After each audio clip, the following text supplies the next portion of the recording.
بچے جواب دینے میں دیری نہیں کرتے۔ بات سمجھ میں آ رہی ہے؟ تو میں یہ کہوں گا کہ ہمارے یہاں علاقے میں دینی تعلیم کا کوئی ایسا مرکز جس سے بچوں کی بنیاد مضبوط ہو جائے،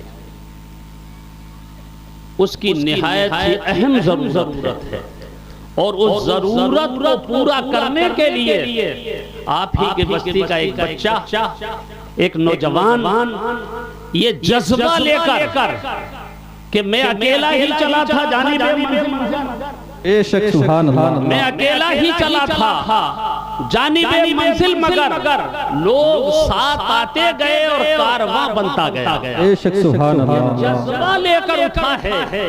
تو میری گزارش ہے کہ اس بچے کے جذبات کو ٹھیس نہ پہنچے، بلکہ حوصلہ افزائی فرما کر آپ ان کے سر پر دشت شفقت رکھیے، شانے سے شانہ ملا کر، اور اس مدرسے کے سنگ بنیاد میں آپ اپنے اس اخراجات میں سے جو شب و روز میں آپ کرتے ہیں کچھ کمی کر کے، اور دین کے اس قلعے کی تعمیر میں ضرور خرچ کیجئے گا، جس سے ہماری آنے والی نسل میں بہترین سدھار ہو سکے، وہ سمجھ سکے کہ آپ کا مقام کیا ہے، والدین کا مقام کیا ہے، بھائیوں کے حقوق کیا ہے، پڑوسیوں کے حقوق کیا ہے، اور بستی والوں کے لیے میری کیا ضرورت ہے۔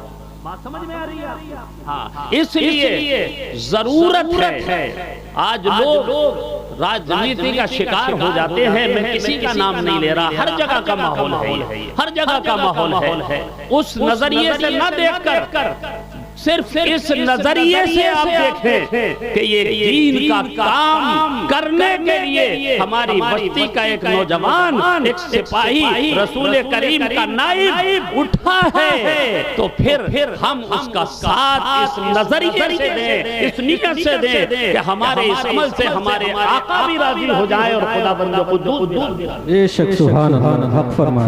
بات سمجھ میں آ رہی ہے؟ اس لیے میرے دوستو بہت ضرورت ہے تعلیم کی۔ قرآن میں ارشاد ربانی ہوتا ہے کیا علم والے اور بغیر علم والے برابر ہو سکتے ہیں؟ نہیں ہو سکتے۔ اہل علم اور غیر علم کیا پڑھے لکھے اور ان پڑھ برابر ہو سکتے ہیں؟ نہیں ہو سکتے۔ اس لیے ان کا ایک جذبہ ہے، یہی ہے آرزو تعلیم قرآن ہو جائے، یہی ہے آرزو تعلیم قرآن عام ہو جائے، ہر ایک پرچم سے اونچا پرچم اسلام ہو جائے۔ بے شک سبحان اللہ، اس نظریے سے اٹھا ہے یہ نوجوان۔ تو میں آپ سے گزارش کروں گا، میں بھی آپ کا پڑوسی ہوں، میرا بھی آپ پر حق ہے کہ آپ دین کی تعمیر کے لیے، دین کی بنیاد کو مضبوط کرنے کے لیے، اور انہوں نے جگہ خریدی ہے، غالباً یہی جگہ ہے جو خریدی ہے، اس کی رقم کی ادائیگی کے لیے اور اسے آگے بڑھانے کے لیے ان کی حوصلہ افزائی کیجئے، اور ایک دین کا قلعہ تعمیر کیجئے تاکہ آپ کے بھی کام آئے، آپ کی آنے والی نسلوں کو بھی کام آئے۔ اور فائدہ میں بتائے دیتا ہوں، میں صرف آپ سے یہ گزارش کرنے ہی حاضر ہوا ہوں، میں اس کا فائدہ بتائے دیتا ہوں۔ ایک مرتبہ درود پاک پڑھیں، اللہم صلی علی سیدنا و مولانا محمد معدن الجود والکرم منبع العلم والحلم والحکم وعلی آلہ وصحبہ وبارک وسلم، صلاۃ و سلام علیک یا رسول اللہ۔ مجھے تو صحیح لگ رہی ہے، باقی تو آواز یہ سامعین حضرات کرائیں گے۔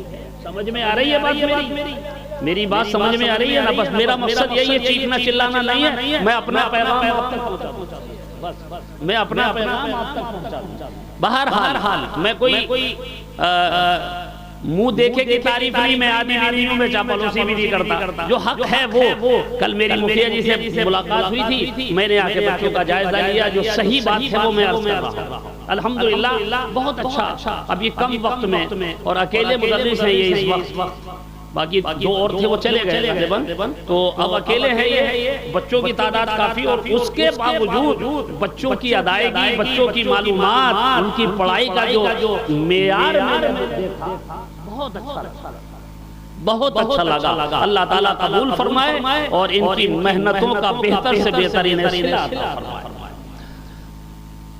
تو میں عرض کر رہا تھا کہ یہ کام کوئی معمولی کام نہیں ہے. اس میں تعاون کرنے والا معمولی شخص نہیں ہے. اس کا مقام بہت بڑا ہے. مگر آج انسان اپنی طبیعتوں سے فیصلے کرتے ہیں, مصطفیٰ کی شریعت کے مطابق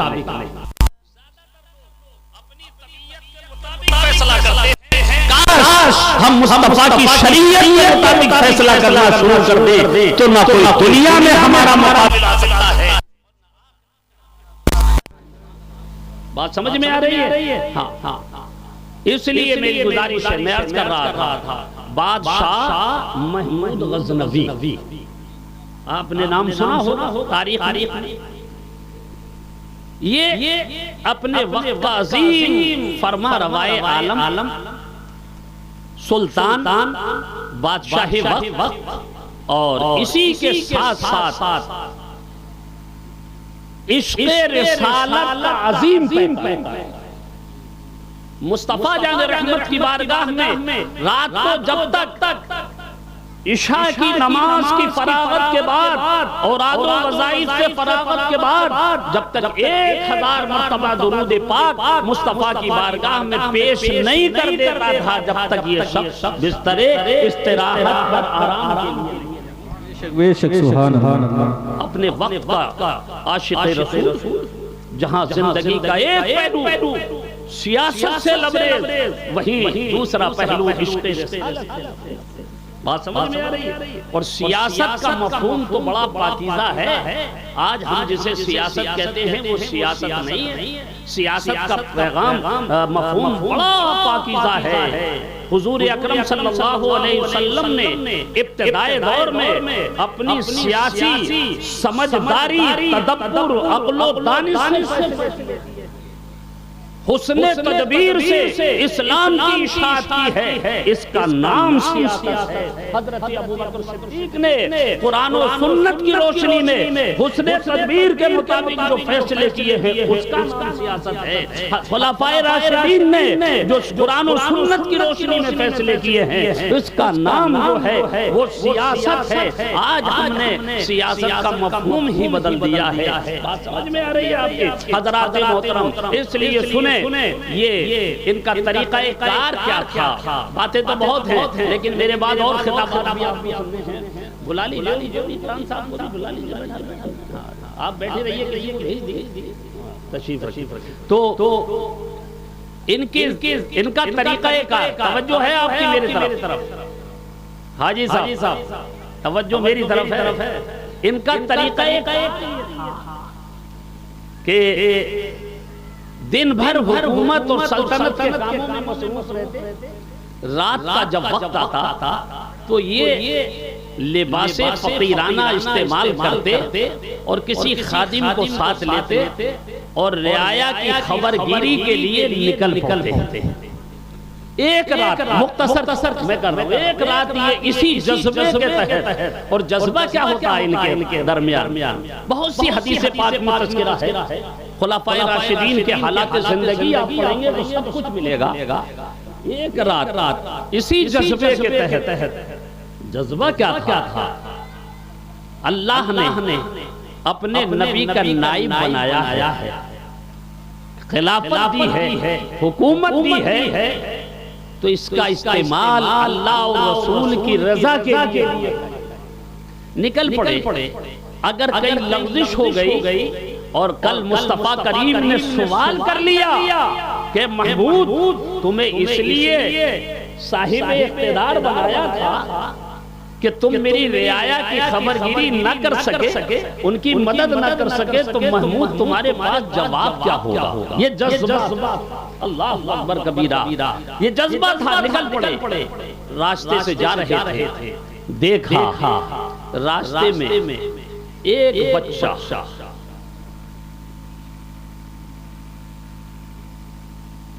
قرآن پاک کی اندھیرے میں بیٹھا ہوا تلاوت کر رہا, اندھیرے میں بیٹھا ہوا قرآن کی تلاوت کر رہا ہے. یہ جیسے ہی راستے سے گزرے تو قرآن پڑھنے کی آواز آئی، یہ رکے اور خادم سے کہا کہ قرآن کی تلاوت کی آواز آ رہی ہے، دیکھا ایک بچہ، اور وہ بچہ کون تھا؟ کوئی عالم دین نہیں بلکہ ایک مدرسے کا پڑھنے والا طالب علم تھا، قرآن کو حفظ کرنے والا، حافظ قرآن بننے والا ایک طالب علم تھا۔ حضرات بس یہ دیکھا، کھڑے ہو گئے، تھوڑی دیر انتظار کیا، وہ بچہ وہاں سے اٹھا اور کچھ دور جا کر کچھ روشنی ہو رہی تھی کسی مقام پر، اس نے وہاں جا کر اگلی آیت دیکھی اور وہیں سے رٹتا ہوا شروع ہو گیا، اور پھر وہی اندھیرے میں آ کر بیٹھ گیا، اور پھر اسی آیت کو رٹنے لگا۔ اللہ اکبر کبیرہ۔ اس سے پہلے میں یہ عرض کر دوں کہ سلطان محمود غزنوی کے دماغ میں 3 سوال پیدا ہوئے تھے، 3 سوال پیدا ہوئے تھے۔ نمبر 1، ان کے والد کا نام تھا سبکتگین۔ کیا تھا؟ سبکتگین۔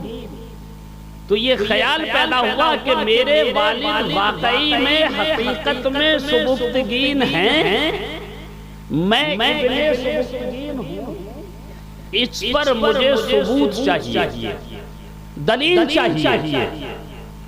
دلیل کہاں سے ملے؟ دوسرا سوال پیدا ہوا، علماء نبی کے نائب ہوتے ہیں، وارث ہوتے ہیں، اس پر بھی مجھے ثبوت چاہیے۔ تیسرا سوال پیدا ہوا، قیامت آئے گی، قیامت کا آنا حق ہے، اس پر بھی دلیل چاہیے۔ یہ 3 سوال حضرت محمود غزنوی رحمۃ اللہ تعالی علیہ کے دماغ میں پیدا ہوئے، اور اب سنیں آپ، اس جذبے کے تحت ان 3 سوالوں کو ذہن میں رکھیں اور گفتگو سنیں۔ ابن سبکتگین ہوں، ثبوت چاہیے، عالم نائب نبی ہوتے ہیں، ثبوت چاہیے، قیامت آئے گی، ثبوت چاہیے۔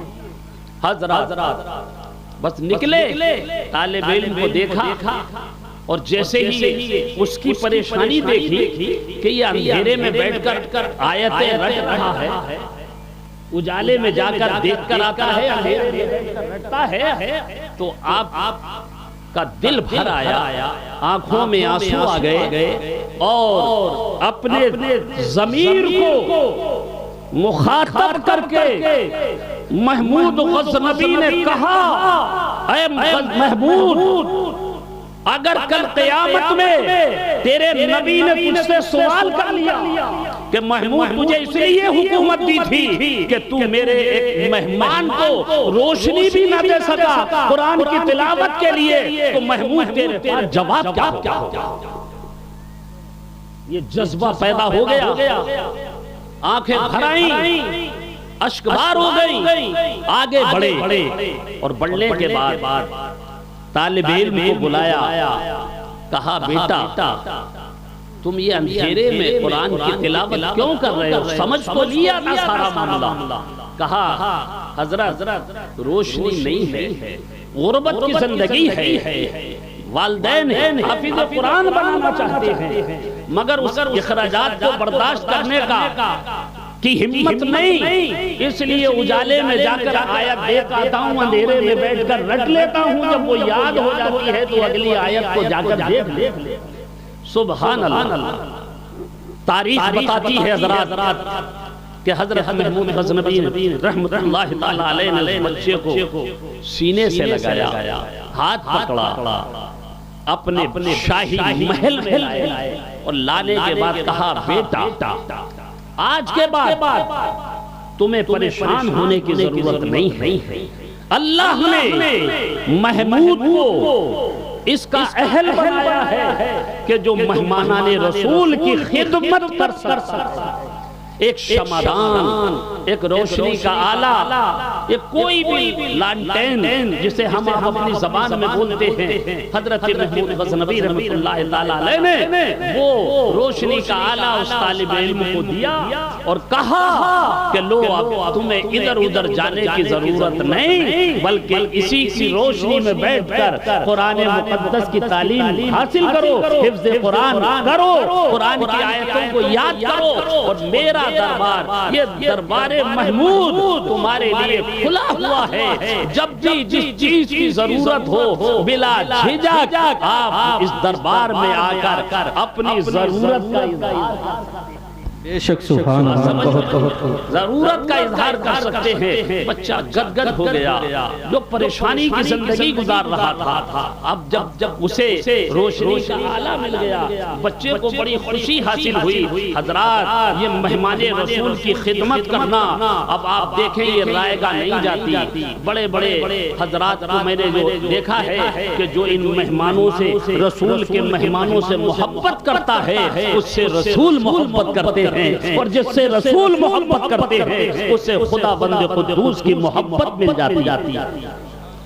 میں اپنے زندگی کے تجربات بتا رہا ہوں۔ جب میں بدر العلوم میں تھا تو میں نے ایسا دیکھا، ہمارے مدرسے کے صدر تھے مرحوم حاجی فقیر محمد صاحب، میں اس لیے بتا رہا ہوں آپ کو تاکہ آپ کے دل میں وہ جذبہ خیر خواہی پیدا ہو جائے۔ حضرات، وہ اتنی محبت کرتے تھے، عید کے دن جیسے ہمارا بھی آنا نہیں ہوتا تھا، بڑی خدمت کرتے تھے۔ برسوں اکیلے اپنے گھر سے مجھے کھانا کھلایا، کسی کے گھر کھانے نہیں جاتا، اور عید کے دن بھی پورا وہ سجا کے لے آتے۔ ایک طالب علم مستقل کھانا کھاتا، اور محبت کا عالم دیکھو، وہ راجستھان کا لڑکا تھا، جب تک وہ کھانا کھانے ان کے گھر نہیں پہنچتا تھا، جب تک وہ کھانا نہیں کھاتے تھے، ایک ہی دسترخوان پر بیٹھا کر اپنے ساتھ اور ایک ہی پیالے میں سبزی کر کے، ایسا نہیں کہ الگ پیالہ لیا، ایک ہی پیالے میں سبزی کر کے، اور اسی پیالے میں اس طالب علم، اس مہمان رسول کو کھلاتے تھے، اور اسی کے ساتھ وہ خود کھاتے تھے۔ بات سمجھ میں آ رہی ہے؟ اسی کے ساتھ وہ کھاتے تھے۔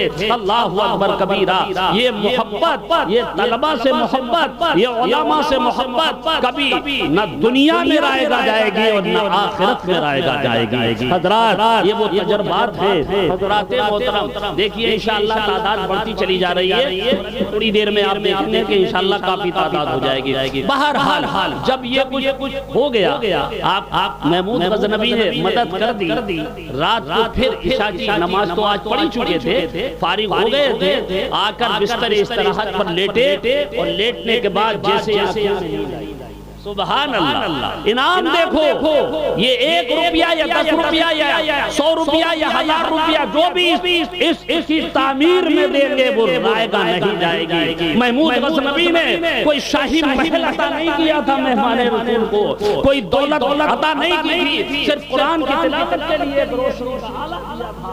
حضرات محترم، ان کا اجر دیکھے، تاریخ فرشتہ میں لکھا ہے کہ جیسے ہی محمود غزنوی بستر استراحت پر لیٹے، آنکھوں میں نیند آئی تو دیکھتے کیا ہے کہ دونوں عالم کے مالک و مختار، سبحان اللہ، کائنات کے تاجدار، رحمت پروردگار، اللہ اکبر کبیرہ، مصطفیٰ جان رحمت، شم بزم ہدایت صلی اللہ علیہ وسلم سامنے جلوہ گر ہے۔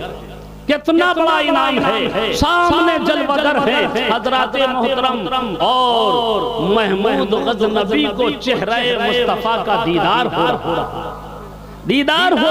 ہے، اور خالی دیدار ہی نہیں، میں سمجھتا ہوں جس کو مصطفیٰ کریم کا دیدار ہو جائے اس سے بڑھ کے اس کی معراج کیا ہو سکتی ہے۔ حضرات، مگر سنو انعام دیکھو، وہ جو 3 سوال تھے کہ میں ابن سبکتگین ہوں، ثبوت چاہیے، قیامت آئے گی، ثبوت چاہیے، اور علماء نائب نبی ہیں، ثبوت چاہیے۔ یہ تینوں سوالوں کے جواب آمنہ کے لال نے ایک جواب میں بات سمجھ میں آئی، کیا انعام دیا؟ سن لیجئے۔ لیجئے، شمعدان دینے کا انعام دیکھ لے۔ میرے آقا ارشاد فرماتے ہیں محمود غزنوی کو محمود کے نام سے نہیں پکارا بگر نبی کے علم کو ملاحظہ فرمائے۔ یہ تینوں سوال محمود غزنوی کے دماغ میں پیدا ہوئے تھے۔ آمنہ کے لال نے اس کی دل کی دھڑکنوں کو سمجھ لیا، دل کے جذبات کو سمجھ لیا، اور سامنے تشریف لا کے فرماتے ہیں اے ابن سبکتگین، اے ابن سبکتگین۔ ثبوت مل گیا۔ نبی نے جب ابن سبکتگین کہہ دیا تو پتہ لگا کہ باپ ثبوت مل گیا۔ فرماتے تو نے وارث نبی تو نے وارث نبی کی خدمت کی۔ ثبوت مل گیا کہ علماء طلبہ نائی ہوتے ہیں، ٹھیک ہے۔ فرماتے ہیں اے ابن سبکتگین، تو نے ایک وارث نبی کی مدد کی ہے، جب قیامت میں میں تیری شفاعت کروں گا۔ تو نے ایک طالب علم کو، مہمان رسول کو روشنی دی ہے، تیری قبر میں اللہ تبارک و تعالی روشنی کرے گا۔ قیامت میں تیرے سر پر رحمت کا سایہ ہوگا، اور قیامت کے دن تجھے اس کا انعام ملے گا۔ تینوں سوالوں کا جواب مل گیا تو اب پتہ چلا کہ جب ایک شمعدان دینے کی بدولت جب یہ خوشخبری مل سکتی ہے تو جو اس میں 1000 500 لاکھ روپیہ دے گا یا 2 روپے خلوص نیت سے دے گا، کیوں نہ اسے رحمت الہی سے مالا مال کیا جائے گا۔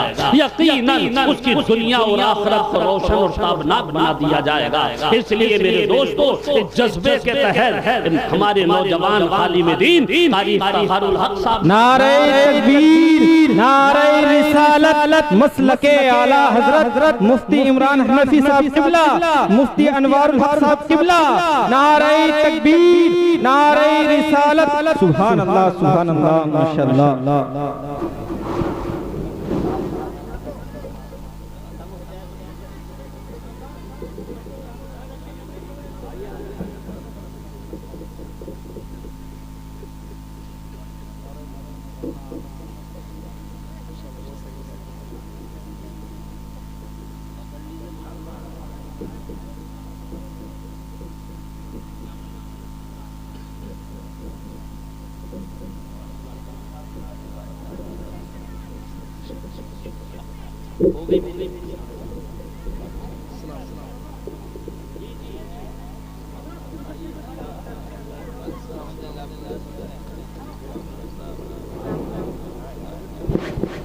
بس بیٹھ جائیے، تشریف رکھیے۔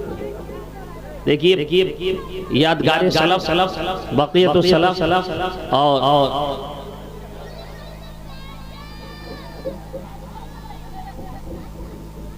آقائی و مولائی حضور مفتی اعظم ہند علیہ رحمت و رضوان، آئیے ادھر آ جائیے۔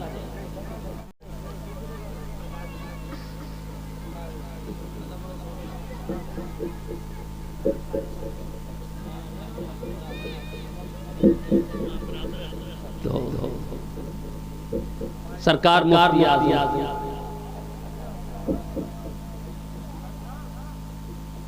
بس سرکار مفتی اعظم، سرکار مفتی اعظم ہند کے چہیتے خلیفہ حضرت علامہ مفتی انوار الحق صاحب بریلی شریف، ہمارے پیر بھائی، پیر طریقت اور ہمارے بزرگ پیر بھائی ہیں۔ اللہ تعالیٰ ان سے نسبتیں قائم رکھے اور بروز حشر وہ کام آئے۔ بہرحال میں عرض کر رہا تھا حضرات، ایک مرتبہ درود شریف پڑھ لیجئے اور میری گفتگو ختم ہے۔ اللہم صلی علی سیدنا و مولانا محمد وسلم صلاۃ و سلام علیک یا رسول اللہ۔ حضرات تو میں عرض کر رہا تھا کہ ایک نوجوان بچے نے محنتیں کی ہے، دل کے جذبات میں طوفان آیا ہے تو آپ سے گزارش ہے کہ آپ شانے سے شانہ ملا کر کاندھے سے کاندھا ملا کر ان کا بھرپور تعاون کریں۔ آپ نے انعام دیکھ لیا، ایک مہمان رسول کی خدمت کرنے والے کو جب میرے آقا کا دیدار اور خوشخبری مل سکتی ہے تو یقیناً آپ جو بھی پیسہ خرچ کریں گے وہ آپ کا رائے گا نہیں جائے گا، بلکہ آنے والی نسلیں جب تک یہ پڑھتے پڑھاتے رہیں گے، تعلیم و تعلم کا سلسلہ چلتا رہے گا، صدقہ جاریہ کا ثواب آپ حضرات کو ملتا رہے گا۔ وہ سوئے لالازار پھرتے ہیں، دو تین شعر تبرک وہ سوئے لالازار پھرتے ہیں اور تیرے بہار پھرتے ہیں، تیرے دل بہار پھرتے ہیں۔ اور توجہ ہے، اس گلی کا گدا ہوں میں جس میں،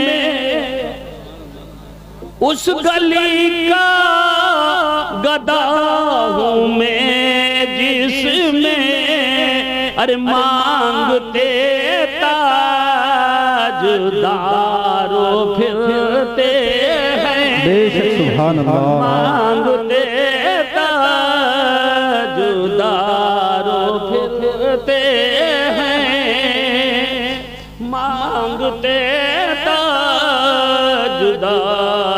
پھرتے ہیں، جو تیرے در سے یار پھرتے ہیں۔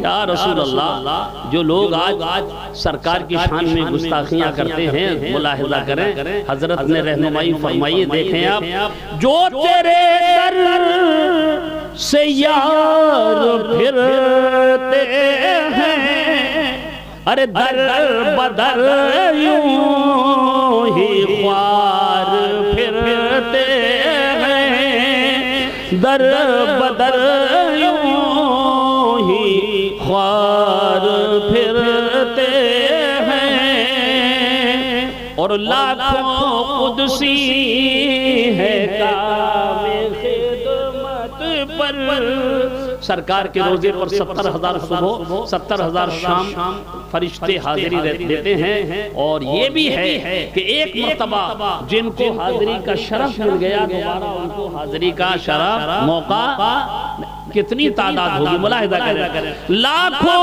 قدسی ہیں کام خدمت پر، اور لاکھوں گردے مزار پھرتے ہیں، لاکھوں گردے مزار پھرتے ہیں، اور اللہ تعالیٰ سب کو مدینہ طیبہ اور کعبۃ اللہ کی حاضری بار بار نصیب فرمائے۔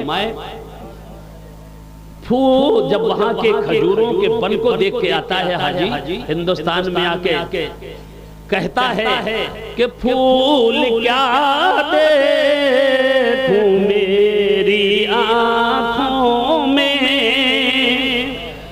پھول کیا دیکھوں میری آنکھوں میں، دشت طیبہ کے خارو پھرتے ہیں، دشت طیبہ کے خارو پھرتے ہیں۔ سرکار اعلیٰ حضرت جب حج کے لیے گئے تو یہ طے کیا تھا، نیت کی تھی کہ سرکار کے روزے سے جب تک نہیں ہٹوں گا جب تک مجھے حاضری کی مقبولیت کی سند نہ ملے۔